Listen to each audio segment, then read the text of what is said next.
할렐루야. 반갑습니다.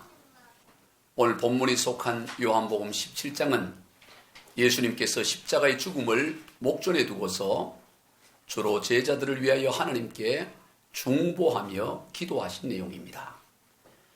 제자들의 범위는 직접적인 당시 예수님의 12 제자들뿐만 아니라 그 제자들로부터 복음을 전해 듣고 예수님을 믿게 된 모든 사람들이 다 해당되는 것입니다. 오늘 본문 요한복음 17장 20절입니다. 시작. 내가 비옵는 것은 이 사람들만 위함이 아니요 또 그들의 말로 말미암아 나를 믿는 사람들도 위함이니, 이 사람들만 위한 것이 아니라 이 사람들로 말미암아 예수님을 믿는 모든 사람들을 위하여 주님께서 기도하신다고 말씀하셨습니다. 오늘 거기에 저와 여러분도 해당되는 줄로 믿습니다. 성경의 모든 말씀이 다 그러합니다. 성경은 남의 이야기가 아닌 바로 우리 자신의 이야기입니다. 예수님은 십자가의 죽음을 목전에 두고서 바로 여러분 한 사람 한 사람을 위해 그렇게 기도하셨습니다. 그러므로 우리는 주님의 기도가 응답되는 삶을 살아야 하는 것입니다. 먼저 오늘 살펴볼 주님의 기도입니다. 요한복음 17장 21절입니다. 시작. 아버지여, 아버지께서 내 안에 내가 아버지 안에 있는 것 같이 그들도 다 하나가 되어 우리 안에 있게 하사 세상으로 아버지께서 나를 보내신 것을 믿게 하옵소서. 예수님께서는 모든 제자들이, 모든 그리스도인들이 하나가 되기를 기도하셨습니다. 이러한 내용의 기도는 우리가 앞서 요한복음 17장 11절을 통해서 자세하게 살펴보았었습니다. 요한복음 17장 11절입니다. 시작. 나는 세상에 더 있지 아니하오나 그들은 세상에 있사옵고 나는 아버지께로 가옵나니 거룩하신 아버지여, 내게 주신 아버지의 이름으로 그들을 보존하사 우리와 같이 그들도 하나가 되게 하옵소서. 요한복음 17장 11절에서 이미 하나님께서는, 우리 주님께서는 하나가 되게 해달라고, 하나가 되게 해달라고, 제자들이, 그리스도인들이 하나가 되게 해달라고 이미 기도하셨습니다. 그런데 오늘 본문에서 21절에서 또다시 제자들이 하나 되기를 기도하고 있습니다. 예수님께서는 기도할 때 중원, 부원 그렇게 기도하지 말라고 하셨는데 정작 예수님께서 지금 11절에 기도하고 나서 또 21절에서 그렇게 또 하나 되기를 그렇게 기도하고 계시는 것을 보게 됩니다. 왜 그러셨을까요? 그만큼이나 하나가 되는 것이 중요하고 그만큼이나 하나가 되는 것이 어렵기 때문인 것입니다. 그리고 나아가 오늘 본문 21절에서는 예수님께서 제자들이 그렇게 하나 되는 것으로 그렇게 끝나는 것이 아니라 하나님 아버지와 예수님께서 하나가 된 것처럼 제자들도 하나가 되어서 바로 하나 되신 하나님 안에 제자들이 거하기를 기도하셨습니다. 그리고 그것을 통해 세상으로 하여금 예수님이 누구신지를, 즉 하나님께서 보내신 그리스도이심을 믿도록 기도하신 것입니다. 우리는 본문 21절을 통해서 두 가지 사실을 깨닫게 됩니다. 먼저는 하나가 되어야만 하나님 안에 거할 수 있다는 사실입니다. 그리고 다음은 그렇게 하나가 되어 하나님 안에 거하게 될 때 비로소 세상이 예수님이 누구신지, 즉 하나님께서 보내신 그리스도이신지를 알고 믿게 된다는 사실입니다. 여러분, 다투고 분열하면서 어떻게 하나님 안에 거할 수 있겠습니까? 싸우면서 어떻게 하나님 안에 거할 수 있겠어요? 그리고 그리스도인들이 다투고 분열하는 모습을 보고서 어떻게 세상이 예수 그리스도를 믿을 수가 있겠습니까? 믿으려고 하다가도 그런 모습을 보면 돌아설 것입니다. 하나가 되어야 됩니다. 사랑은 하나가 되는 것입니다. 요한복음 13장 35절입니다. 시작. 너희가 서로 사랑하면 이로써 모든 사람이 너희가 내 제자인 줄 알리라. 하나가 되는 것이 사랑이고 사랑하는 것이 하나 되는 것이고, 그렇게 하나가 되어 사랑할 때 모든 세상 사람들이 우리가 그리스도의 제자, 우리를 통해서 그리스도가 나타나는 삶이 된다고 말씀하신 것입니다. 여러분, 우리가 무엇으로 하나가 될 수 있을까요? 어떻게 우리 그리스도인들이 다 다른 환경과 배경을 가진 사람들이 어떻게 하나가 될 수 있을까요? 답은 복음입니다. 예수 복음을 통해서입니다. 예수 복음이 답입니다. 하나가 되는 답은 예수 복음에 있고 예수 십자가에 있습니다. 예수 복음 앞에 서면 그 어떤 인간도 그저 한낱 죄인에게 지나지 않기 때문입니다. 예수 복음 앞에 서면 잘난 사람이 없습니다. 다 동일합니다. 그 어떤 의인도 얼굴을 들 수 없을 만큼 부끄러운 죄인에 지나지 않습니다. 사람의 차이가 거의 없습니다. 예수 복음 앞에서는 차이가 조금도 없습니다. 다 한낱 죄인일 뿐입니다. 얼굴을 들 수 없는 죄인일 뿐입니다. 그래서 이사야는 이사야 64장 6절에서 시작. 무릇 우리는 다 부정한 자 같아서 우리의 의는 다 더러운 옷 같으며 우리는 다 잎사귀같이 시들므로 우리의 죄악이 바람같이 우리를 몰아가나이다. 몇몇 사람이 아니라 우리는 다 부정한 자 같아서 하나님 앞에 서니 다 부정한 자 같고 하나님 앞에 서니 더러운 옷을 입은 것 같은, 의롭다 하는 것조차도, 내세운다고 하는 것조차도 더러운 옷과 같아서 냄새나서 피할 수밖에 없는 그런 존재라는 것입니다. 말라빠진 그 잎사귀가 바람에 뒹구는 것처럼 아무것도 보잘것없는 것이 하나님 앞에서는 모든 인생의 모습이라고 말씀하는 것입니다. 하나님 앞에 내세울 인생은 아무도 없습니다. 이스라엘의 역사에 있어서 많은 선지자들이 있는데 그 가운데도 이사야는 위대한 선지자 가운데 한 사람으로 평가되는 인물입니다. 그런 그도 이사야 6장에서 하나님의 임재 가운데 섰을 때 그런 이렇게 고백합니다. 이사야 6장 4절입니다. 시작. 그때 내가 말하되 화로다 나여 망하게 되었도다. 나는 입술이 부정한 사람이요 나는 입술이 부정한 백성 중에서 거주하면서 만군의 여호와신 왕을 배웠음이로다 하였도다. 이사야 당시에 가장 의로운 사람 그러면 이사야만큼 그런 의로운 사람이었고, 정결한 사람, 입술이 깨끗한 사람, 이사야만큼 그런 사람이 없었어요. 그런데 그 이사야가 하나님의 임재 앞에 서니까 화로다 나여 망하게 되었도다 하면서 나는 부정한 자고 내 입술은 부정한 입술이라고 감히 하나님 앞에 설 수 없노라고 그렇게 고백하는 것을 보게 되는 것입니다. 예수님의 12제자 가운데 사도 요한은 스스로 자신을 예수님으로부터 가장 사랑을 받는 사람이라고 생각했습니다. 요한복음 21장 20절입니다. 시작. 베드로가 돌이켜 예수께서 사랑하시는 그 제자가 따르는 것을 보니 그는 만찬석에서 예수의 품에 의지하여 주님 주님을 파는 자가 누구오니까 묻던 자더라.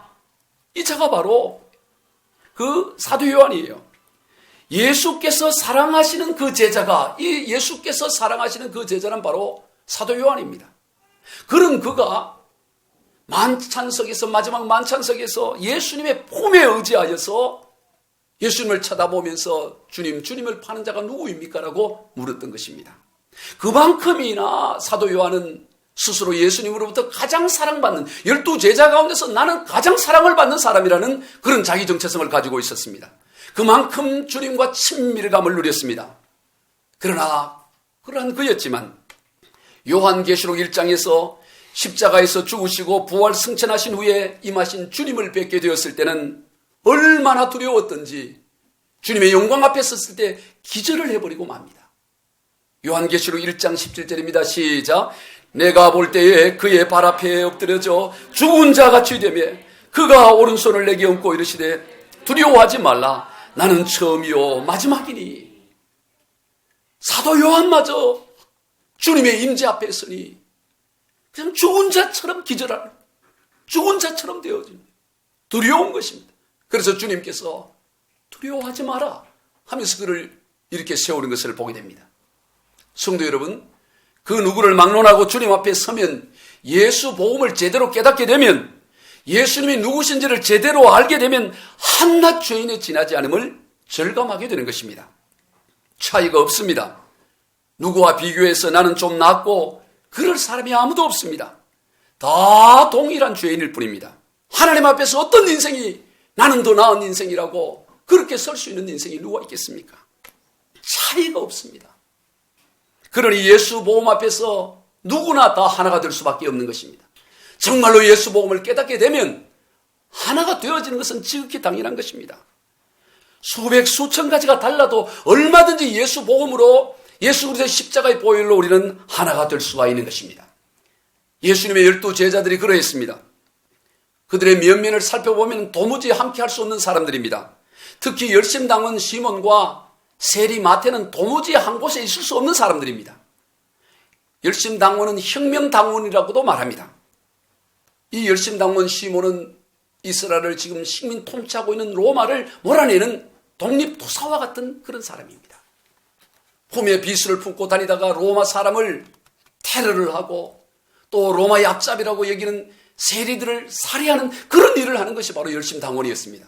그런데 바로 그런 이 열심당원 시몬과 세리 마태가 예수님의 12제자가 되어서 생명을 같이 하는 동력자가 되는 것을 보게 됩니다.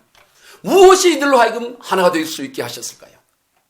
바로 예수 복음의 능력인 것입니다. 예수 복음은 모든 사람을 하나가 되게 합니다. 왜냐하면 예수 복음 앞에서는 모두가 동일한 한낱 죄인에 지나지 않고 예수 복음 앞에서는 그 누구도 스스로 구원에 이를 수가 없기 때문인 것입니다.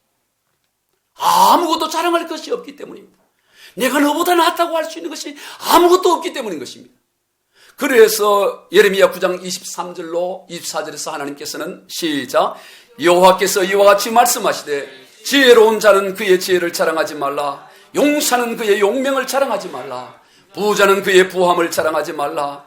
자랑하는 자는 이것으로 자랑할지니 곧 명철하여 나를 아는 것과 나 여호와는 사랑과 정의와 공의를 땅에 행하는 자인 줄 깨닫는 것이라. 나는 이 일을 기뻐하노라. 여호와의 말씀이니라. 용맹하다고 자랑할 것도 없고 지혜롭다고 자랑할 것도 없고 남들보다 더 부자라고 자랑할 것이 없다는 거예요. 그런 것들은 도무지 자랑거지가 못 된다는 것입니다. 너희들이 정말로 자랑할 것은 나를 알게 되었다는 것, 여호와 하나님을 알게 되었다는 것, 예수 복음을 알게 되었다는 것, 예수 십자가의 의미를 알게 되었다는 것, 그것밖에는 자랑할 것이 아무것도 없다고 말씀하는 거예요. 어떤 용맹도 어떤 지혜도 어떤 부유함도 구원을 얻는 데 있어서는 1%도 도움이 못해요. 그 어떤 것도 자랑할 것이 못 된다는 것입니다. 우리가 참으로 자랑하고 기뻐할 것은 예수 복음의 가치를 알고 예수 십자가의 의미를 깨닫고 하나님을 알고 예수님을 안다는 것, 이것밖에는 자랑할 것이 없습니다. 그래서 사도 바울은 갈라디아서 6장 14절과 고린도서 2장 2절에서 이렇게 말씀합니다. 시작. 그러나 내게는 우리 주 예수 그리스도의 십자가 외에 결코 자랑할 것이 없으니 그리스도로 말미암아 세상이 나를 대하여 십자가에 못 박히고 내가 또한 세상을 대하여 그러하니라. 내가 너희 중에서 예수 그리스도와 그가 십자가에 못 박히신 것 외에는 아무것도 알지 아니하기로 작정하였습니다. 여러분 작정하시기 바랍니다. 그 어떤 것도 자랑할 것이 없다고. 오직 예수 그리스도의 십자가 외에는 내가 자랑할 것이 없고 그것밖에는 내가 알 것이 없노라고 작정해야 되는 거예요. 결코 자랑할 것이 없다고 바울은 고백합니다.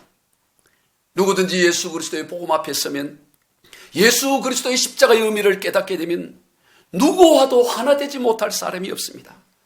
자라온 환경이 다르고 배경이 다르고 모든 것이 천만 가지 다 달라도 오직 이 복음의 가치 하나만 알면 원수와도 하나가 될 수 있는 것입니다.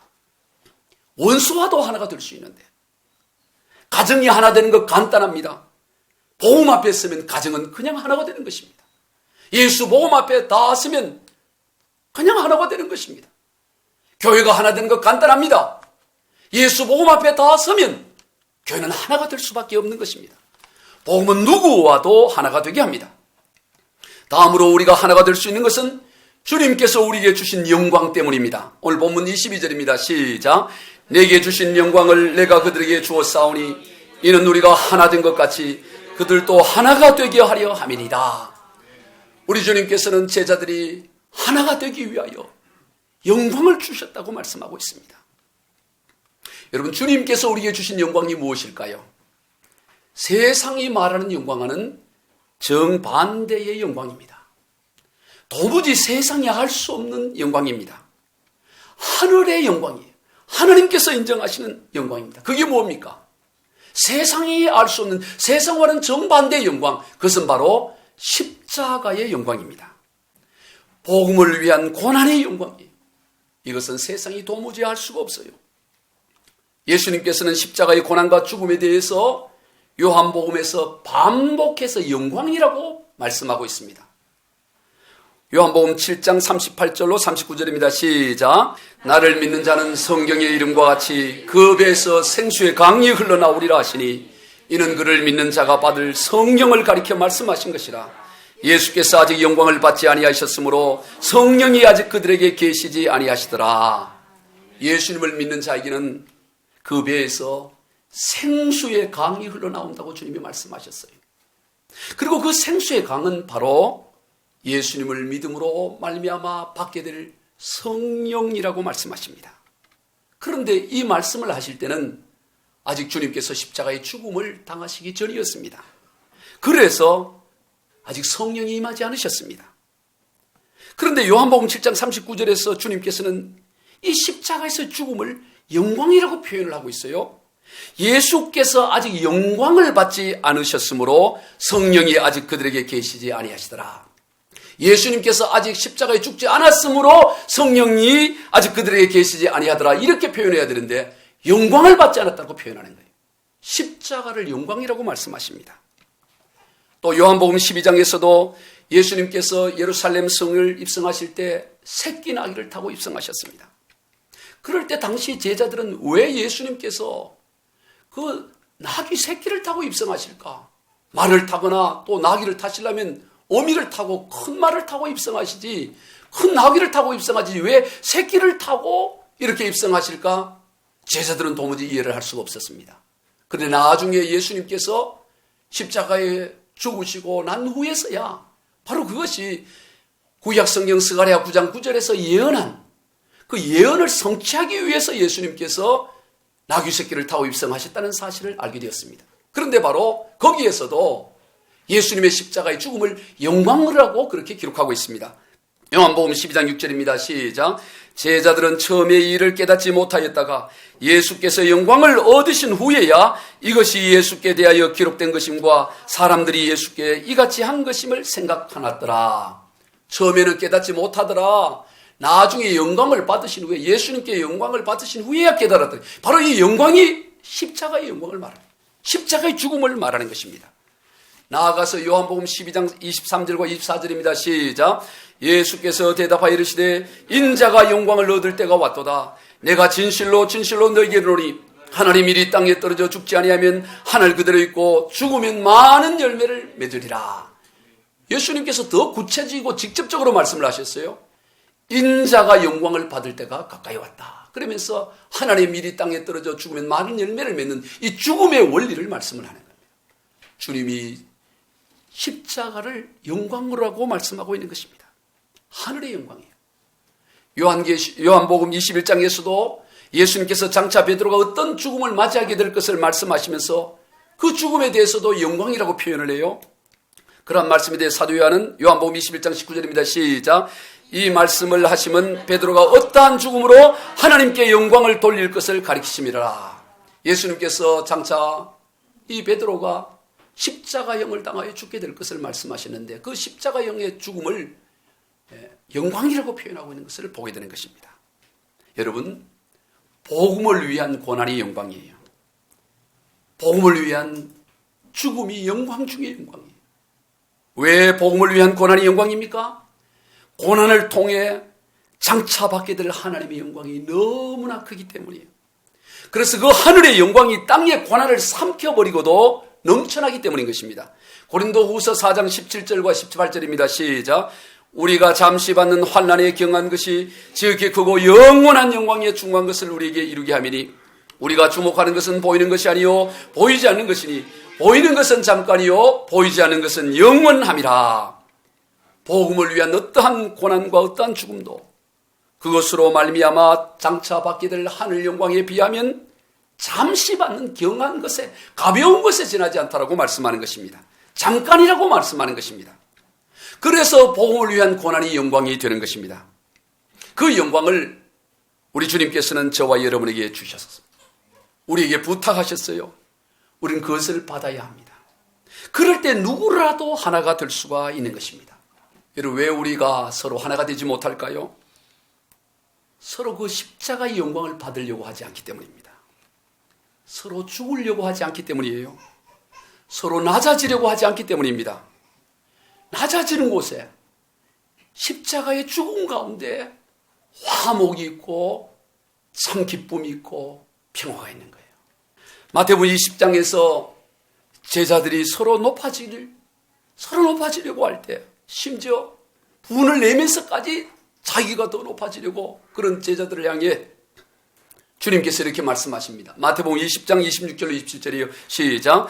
너희 중에 누구든지 크고 자는 자는 너희를 섬기는 자가 되고 너희 중에 누구든지 으뜸이 되고자 하는 자는 너희 종이 되어야 하리라. 서로 내가 더 높아야 된다고 분을 내기까지 하면서 다투는 그 제자들을 향해 주님께서는 너희 중에 크고자 하느냐?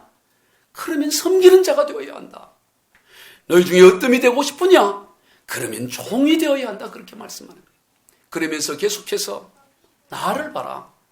나도 섬김을 받으려 온 것이 아니라 섬기려고 왔고 많은 사람을 위하여 나의 목숨을 대속물로 주려고 왔다. 그러니 너희도 그렇게 살아야 한다. 그렇게 주님은 말씀하셨습니다. 그렇습니다.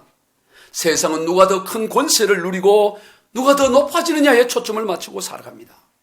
그러나 예수 복음은 우리에게 누가 더 섬기고 누가 더 낮아지느냐에 초점을 두라고 말씀하십니다. 지향점이 섬기고 낮아짐에 있습니다. 그러니 하나가 될 수밖에 없는 거지요. 그것이 바로 주님께서 우리에게 주신 영광인 것입니다. 그 십자가의 영광으로 우리는 하나가 되어서 우리의 하나가 됨을 통해서 세상이 예수님이 그리스도이심을 믿게 되는 역사가 일어나는 것입니다. 사도행전 10장을 보면 어부 출신인 베드로가 당시 로마의 백부장인 고넬료 집을 방문합니다. 그때 고넬료가 놀라운 행동을 해요. 사도행전 10장 25절 26절입니다. 시작. 마침 베드로가 들어올 때 고넬료가 맞아 발 앞에 엎드려 절하니 베드로가 일으켜 이르되 일어서라 나도 사람이라 하고, 고넬료가 베드로가 자기 집에 들어오자마자 보고는 바로 발에 엎드려 절을 해요. 아마 주변 사람들이 깜짝 놀랐을 것입니다. 도무지 그 사회에서는 있을 수 없는 일이에요. 베드로는 그저 한낱 식민 통치를 받는 나라의 어부에 지나지 않습니다. 어부 출신입니다.